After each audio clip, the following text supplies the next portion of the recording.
Bismillahirrahmanirrahim. Assalamualaikum warahmatullahi wabarakatuh. Selamat pagi dan salam sehat selalu untuk kita semuanya. Semoga dalam kondisi pandemi yang semakin parah ini, kita dapat tetap sehat walafiat dan dapat beraktivitas sebagaimana biasanya. Pada pertemuan kali ini, kita membahas tentang pengumpulan data dan pengolahan data. Namun pada materi kali ini yang lebih ditekankan adalah instrumen dalam pengumpulan data, serta samplingnya dan juga pengolahan data itu sendiri. Baik, kita langsung saja.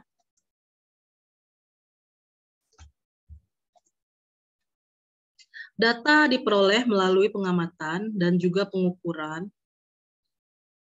Menurut jenis populasinya, maka ada dua tipe pengambilan data, yakni survei dan eksperimen. Untuk survei, populasinya bersifat alami, sedangkan untuk eksperimen, populasinya bersifat buatan. Untuk survei ini biasanya lebih banyak digunakan oleh lingkup penelitian sosial, ekonomi, dan juga sains, namun yang untuk lebih ke psikometri, lebih ke sains yang berupa format gitu ya. Nah, sedangkan eksperimen ini lebih ke penelitian eksakta, penelitian laboratorium, pertanian, dan lain sebagainya. Selanjutnya, menurut ukuran atau ruang lingkup, maka macam-macam penelitian atau dalam rangka pengumpulan data itu ada dua lagi, yakni sensus dan juga sampel. Untuk sensus, identifikasi seluruh elemen data yang ada pada populasi, sedangkan pengambilan sampel ini identifikasi terhadap sebagian data saja sebagai perwakilan dari populasi. Ada 5 cara pengumpulan data, yakni 1 wawancara atau interview, kuesioner atau angket, observasi atau pengamatan, tes dan skala objektif, serta metode proyektif. Oke, kita bahas kembali populasi dan sampel. Tadi di awal sudah disinggung. Populasi merupakan keseluruhan objek yang ada dalam ruang lingkup yang diteliti, disimbolkan dengan N besar, sedangkan sampel merupakan bagian dari populasi, disimbolkan dengan N kecil. Dengan sampel, diharapkan karakteristik dari populasi dapat kita ketahui. Alasan pengambilan sampel atau istilahnya disebut dengan sampling. Yang pertama, tentu saja soal biaya, karena biayanya akan mahal jika harus menggunakan seluruh populasi dalam penelitian. Kemudian, tidak mungkin mengamati semua populasi karena adanya keterbatasan waktu. Biasanya penelitian dilaksanakan dalam 1 tahun berjalan. Bayangkan saja jika anggota populasi itu berjumlah 277.000 orang, akan memakan waktu yang sangat lama untuk bisa melakukan wawancara, misalkan ya dengan respondennya, seperti itu. Kemudian menguji semua populasi cenderung memperbesar kesalahan, karena semakin banyak responden akan semakin tinggi errornya. Kemudian, pengujian atau eksperimen kadangkala bersifat destruktif atau merusak. Nah, ini kalau misalkan penelitian tadi yang disebutkan sains, eksakta, misalkan penelitian tentang lahan, maka lahan-lahan yang sudah diteliti itu cenderung dapat rusak gitu ya. Misalkan yang diteliti adalah misalkan penyerapan menyerap unsur hara tanah. Nah, seperti itu contoh ya. Kemudian adanya dampak psikologis.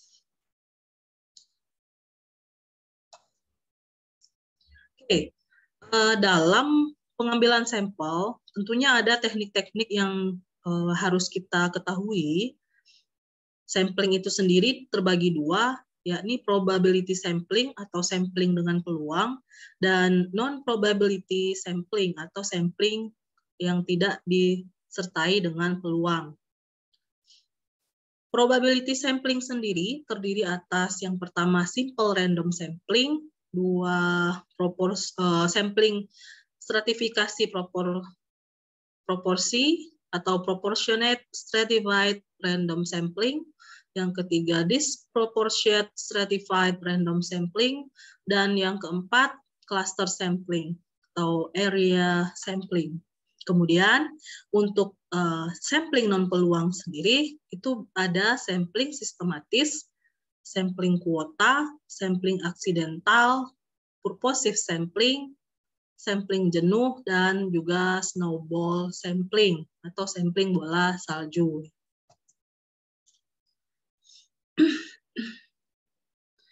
Baik, kita akan bahas perbedaan antara non-probability sampling dengan probability sampling.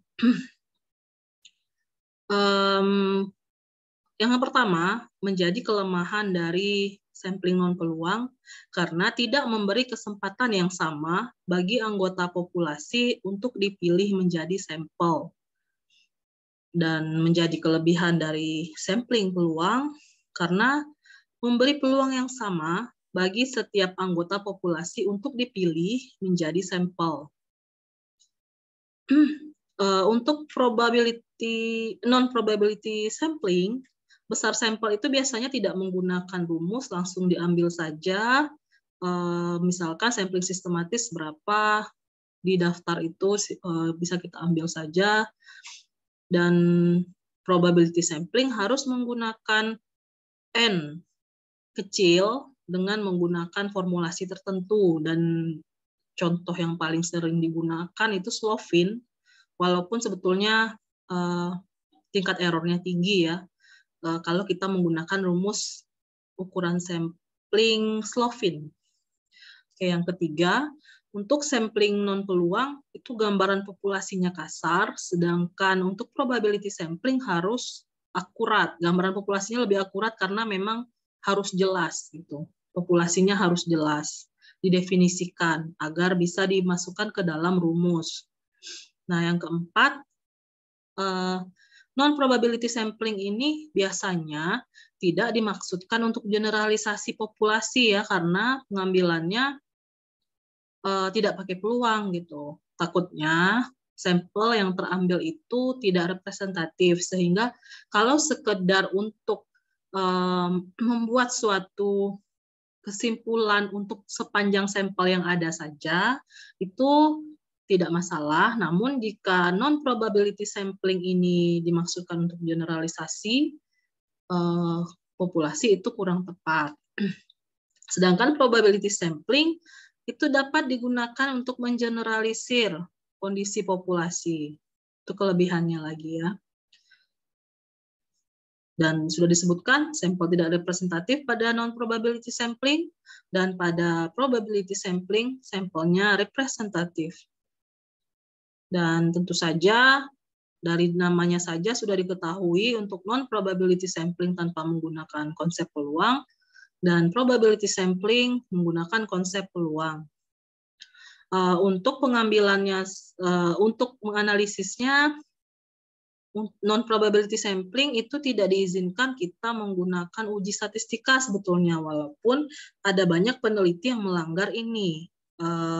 Misalkan menggunakan purposive sampling lalu menggunakan analisis semacam ekonometrik berupa analisis regresi, terkadang uji T, ANOVA, itu kurang tepat karena jika samplingnya purposif itu berarti sampling non peluang dan tidak dapat digunakan analisis statistika yang inferensif, hanya bisa menggunakan analisis statistika yang deskriptif saja. Dan untuk probability sampling tentunya kita dapat menggunakan uji statistika atau analisis lebih jauh karena pengambilan sampelnya sudah tepat dan sesuai dengan prosedur statistika, yakni menggunakan konsep peluang. Jadi diperbolehkan menggunakan inferensial, uji inferensif, statistika inferensif untuk mengolah lebih lanjut data-data dari yang berasal dari sampelnya.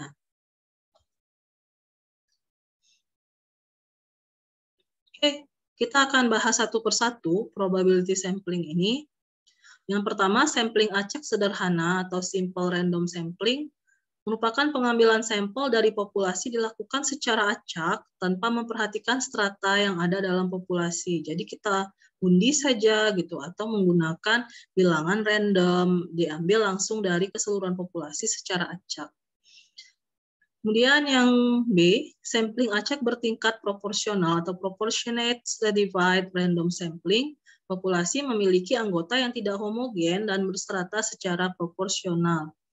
Kemudian sampling acak bertingkat tidak proporsional atau disproportionate stratified random sampling merupakan populasi berstrata namun tidak proporsional. Dan D, sampling area atau area sampling atau cluster sampling, objek yang diteliti sangat luas, misal penduduk suatu negara, provinsi atau kabupaten, kemudian dibentuk klasternya. Ukuran sampel itu tergantung pada karakteristik populasi, besarnya populasi, homogenitas atau variasi data populasi. Selanjutnya kita kupas satu persatu non-probability sampling yang tadi di slide sebelumnya sudah disebutkan. A. Sampling sistematis. Penentuan sampling berdasarkan urutan dari anggota populasi yang telah diberi nomor urut. Sampling kuota. Sampel dari populasi yang mempunyai ciri-ciri tertentu sampai jumlah atau kuota yang diinginkan. C. Sampling aksidental. Teknik sampling berdasarkan kebetulan saja, misalkan orang yang lewat dan dipandang cocok sebagai sumber data.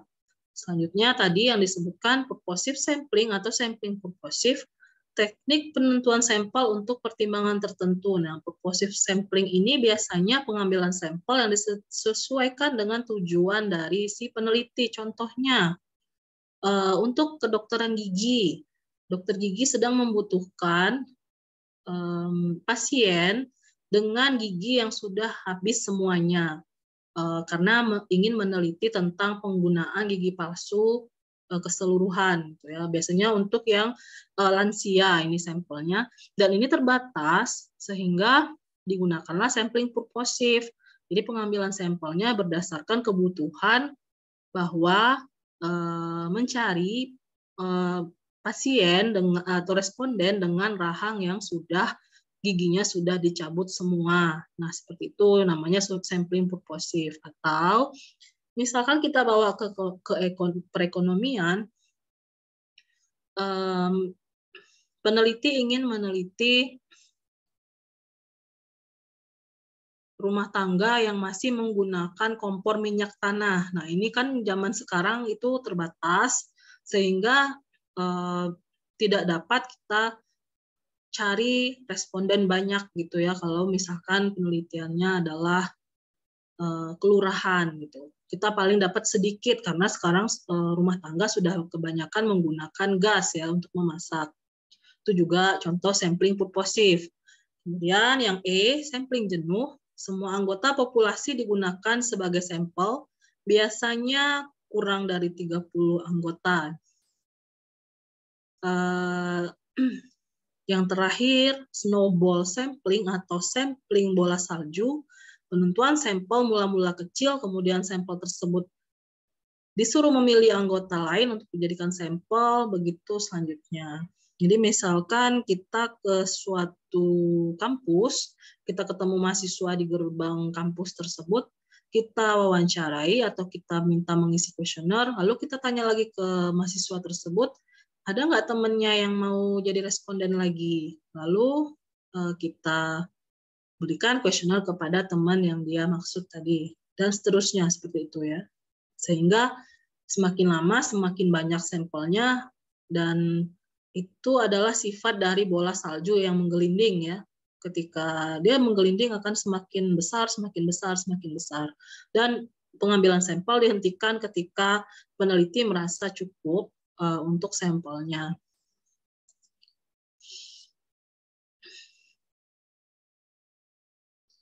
Untuk menentukan ukuran sampel, kita gunakan tabel Kresge atau nomogram Harry King.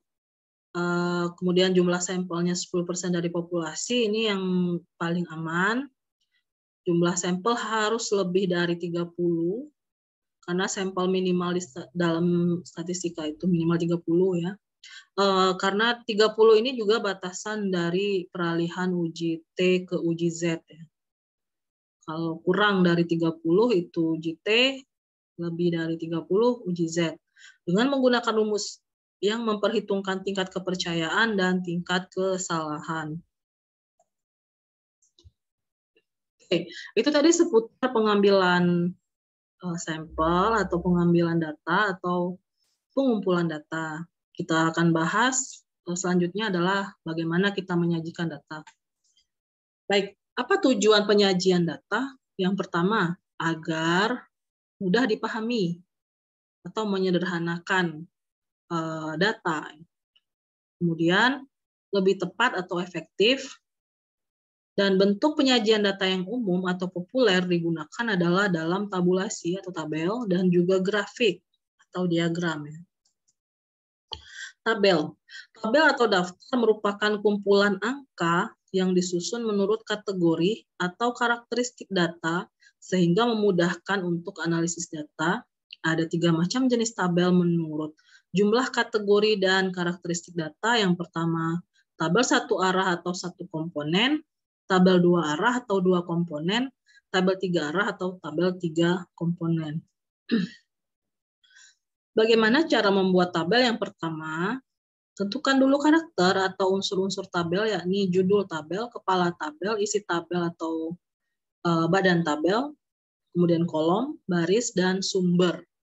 Perlu dicantumkan sumbernya agar data tersebut lebih terpercaya, bukan data karangan kita. Yang kedua, konsistensi. Yang ketiga, dimuat dalam satu halaman jika memungkinkan, ya, kecuali kalau terlalu panjang itu boleh disambung dengan berbagai ketentuan pula. Yang keempat, ada kalimat pengantarnya. Ini visualisasinya, dan mungkin sudah terbiasa ya kita melihat tabel-tabel ini dalam berbagai textbook perkuliahan. Ini visualisasinya masih contoh. Nah, contoh tabel satu arah. Kita beri nama tabel 1 jumlah penduduk Indonesia tahun 1991 sampai 2000. Sumber di bawahnya BPS. Kalau ingin lebih lengkap lagi, cantumkan sumbernya. BPS RI. Tuh, karena sumbernya mungkin kan ini Indonesia ya. Jadi BPS pusat ya sumbernya. BPS kan ada banyak, ada BPS provinsi, ada BPS kabupaten kota, ada BPS yang di kecamatan. Kemudian contoh tabel 2 arah, misalkan kita buat di sini tabel 2, populasi ternak dalam juta ekor berdasarkan wilayah. Nah, ini tahun 2003, misalkan wilayah Jawa dan luar Jawa. Jenis ternaknya adalah sapi potong, kerbau, kuda. Sumber BPS Pertanian 2005. Ini tabel 2 arah, jadi ada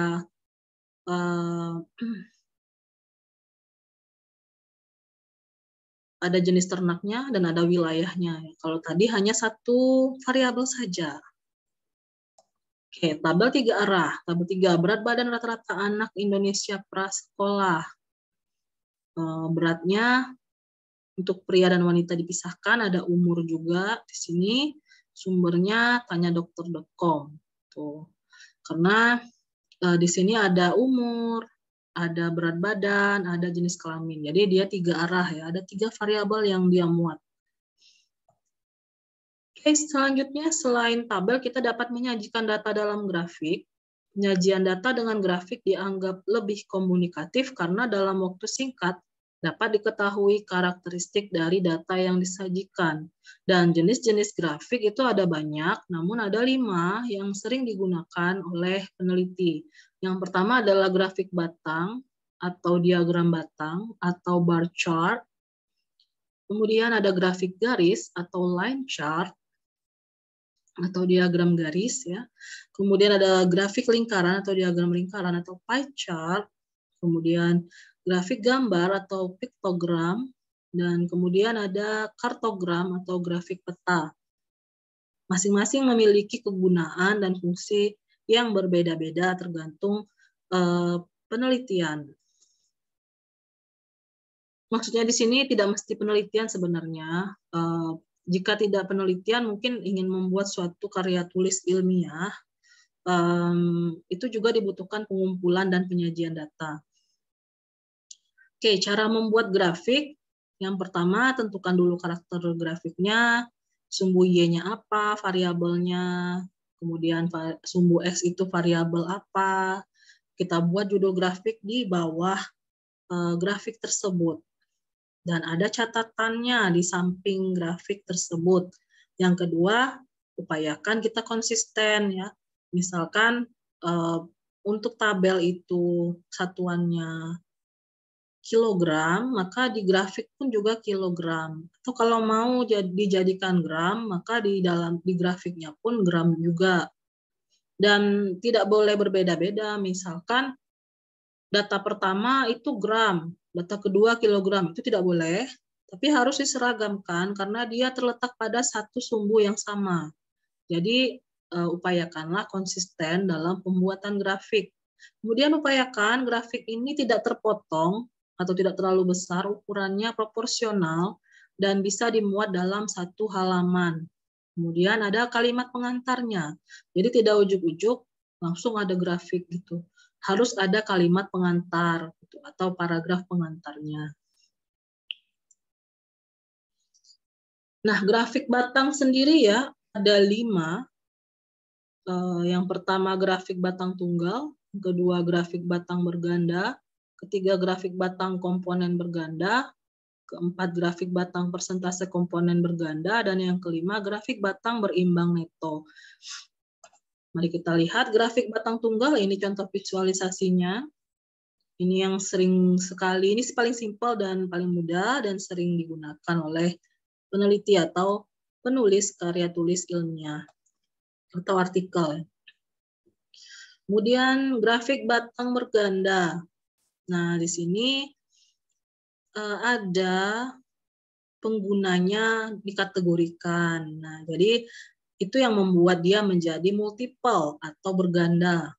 Di sini konsumsi energi listrik Jawa Barat tahun 2000 sampai 2003, yang warna biru itu residental, yang warna ungu bisnis, warna putih atau kuning lembut itu publik, kemudian warna hijau itu industri. Kemudian ada grafik komponen berganda. Konsumsi energi listrik Jawa Barat tahun 2000 sampai 2003. Jadi komponennya berganda, namun di dalam batang tersebut. Kalau tadi batangnya terpisah-pisah ya. Kalau ini komponennya. Kalau yang tadi adalah bedanya batangnya yang berganda ya. Oke. Kemudian grafik persentase komponen berganda. Itu cuma yang tadi sama dengan yang sebelumnya, namun dalam bentuk persen ya. Dan terakhir grafik batang berimbang neto. Nah ini kelebihan kekurangan daya listrik Jabar tahun 2004-2014. Jadi ada memuat kelebihan dan juga kekurangan sehingga menjadi berimbang ya. Kita mau lihat nih sebenarnya Jawa Barat itu udah kelebihan daya atau masih kekurangan daya listrik ya penduduknya gitu. Selanjutnya grafik garis juga terbagi 5. Yang pertama grafik garis tunggal, grafik yang kedua grafik garis berganda, 3 grafik garis komponen berganda, 4 grafik garis persentase komponen berganda, 5 grafik garis berimbang neto. Grafik garis tunggal bisa dilihat pada grafik 6 ini jumlah penduduk Indonesia. Nah, itu grafik garis tunggal yang umum digunakan. Kemudian grafik garis berganda tinggal dipisahkan berdasarkan kategori. Grafik garis komponen berganda ini mirip yang batang tadi ya, namun dia komponennya, kemudian ini persentasenya. Dan grafik garis berimbang neto yang tadi sebetulnya cara simpel membuat grafik garis benang merahnya dengan diagram batang atau grafik batang itu tinggal kita buat titik-titik pada puncak tengah dari batang. Nah, itu kita sambungkan titik-titik tersebut akan menjadi grafik garis. Sebetulnya itu ya. Selanjutnya ada yang namanya pie chart atau diagram lingkaran. Nah, di sini kita akan efektif memang untuk persentase. Misalnya kita punya data yang dalam bentuk 100% dan terbagi-bagi. Nah, inilah contohnya. Maka kita dapat membuat pie chart atau diagram lingkaran di Pasar Motor Nasional September 2009. Terdiri atas 1% Kawasaki, 7% Suzuki, 45% Yamaha, dan Honda ini adalah 47% merajai pasar, seperti itu. Selanjutnya ada yang namanya kartogram. Kartogram ini contoh yang ada di sini, itu contohnya gambar 3, kerapatan populasi pada wilayah-wilayah di Pulau Jawa. Ini bisa kita ganti temanya, mau disesuaikan dengan penelitian atau pengumpulan data yang kita lakukan. Kemudian piktogram, jumlah penduduk New Zealand ada gambar-gambarnya. Tujuan dari pembuatan piktogram ini adalah agar lebih dipahami dan lebih menarik bagi pembaca dan penyajian data kita lebih dipahami atau pembaca jadi yang tadinya cuek menjadi tertarik untuk melihat atau membaca penyajian dari data kita. Oke, selanjutnya dalam tabulasi biasanya ada distribusi frekuensi. Distribusi frekuensi ini adalah suatu kegiatan mendistribusikan data mentah ke dalam tabel yang berisikan kelas-kelas interval beserta frekuensinya. Nah, istilah-istilah dalam tabel distribusi frekuensi, yang pertama ada jumlah kelas, yang kedua selang kelas, atau lebar kelas, atau panjang kelas, terdiri atas LCL atau lower class limit, UCL upper class limit, LCB lower class boundaries, UCB upper class boundaries. Selanjutnya ada nilai tengah atau midpoint, bisa disimbolkan MI, bisa juga disimbolkan XI. Itu rumusnya adalah LCLI plus UCLI per 2. Keempat, frekuensi terdiri atas 2, absolut dan relatif. Bagaimana langkah-langkah pembuatan distribusi frekuensi? Yang pertama, urutkan data dari data terkecil ke data terbesar. Kemudian, ini mudah dilakukan kalau datanya banyak. Kalau datanya sedikit, urutkan manual. Kalau datanya banyak, itu lebih mudah disort menggunakan Microsoft Excel. Yang kedua, tentukan range dengan cara mengurangi data terbesar dengan data terkecil. Rumus range ini atau R sama dengan X max min X min. Ketiga, tentukan banyaknya jumlah kelas, rumus search. Jumlah kelas sama dengan 1 plus 3,3 log N, dengan N ini jumlah data.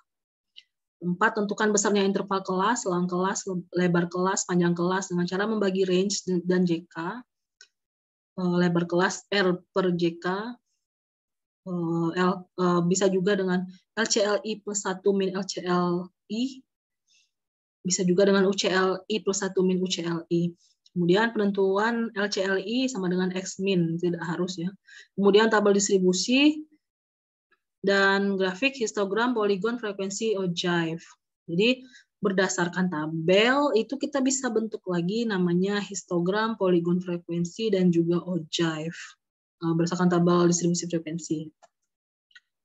Bentuk tabel distribusi frekuensi seperti ini, ada kelas, selang kelas, batas kelas, midpoint, frekuensi, absolut, relatif. Contoh soal berikut ini adalah 30 data berat badan anggota suatu gimnasium dalam kilogram. Buatlah tabel distribusi frekuensi dari data di bawah ini. Data ini tidak urut. Kita urutkan dulu. Kemudian kita hitung R-nya, kita hitung JK, kita hitung LK. Perolehlah seperti ini hasilnya. Kelasnya ada 6. Dan masing-masing bisa dilihat selang kelasnya, batas kelasnya juga ada, nilai tengahnya kita hitung, ada frekuensi absolut dan frekuensi relatifnya. Nah, ini histogram. Histogram ini sebetulnya diagram batang, namun dia berdempet. Kalau tadi diagram batang, dari batang satu ke batang lainnya itu ada jarak.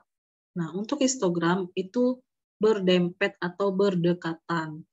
Tujuannya apa? Agar nanti bisa dibuat kurva normalnya, dilihat normalitas data, itu fungsi histogram. Karena ini adalah distribusi ya. Asal histogram adalah berasal dari tabel distribusi frekuensi.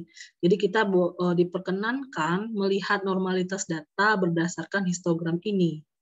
Kalau di SPSS tinggal kita klik aja tampilkan kurva normal. Nah, akan muncul kurva normal pada histogram yang kita buat ya. Dan kita bisa menyimpulkan data itu normal atau enggak.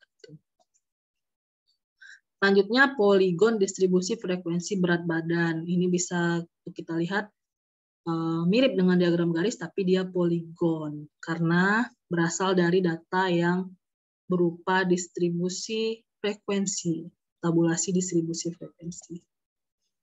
Kemudian kita buat lagi tabel kurang dari, tabel lebih dari untuk mendapatkan ogive. Nih dia kurva ogive, ada kurang dari dan lebih darinya. Nah, mungkin demikian penjelasan kali ini. Ada tugas. Tugas ini silahkan nanti dibaca lagi dan diupload kalau sudah mengerti, sudah dikerjakan, diupload di LMS, ada slot assignment-nya ya. Tugas ini merupakan tugas individu. Tiap individu mengumpulkan data minimal 30 data. Bukan data 30 jumlah datanya, N-nya 30 ya. Data bisa berasal dari data primer maupun sekunder, tapi biar lebih ini sekunder aja agar tidak ngarang ya.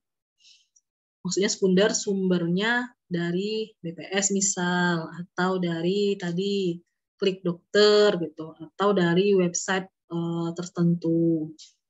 Apakah dari Kumparan, apakah dari Brito.id atau apa gitu ya. Banyak sekarang sumber-sumber data.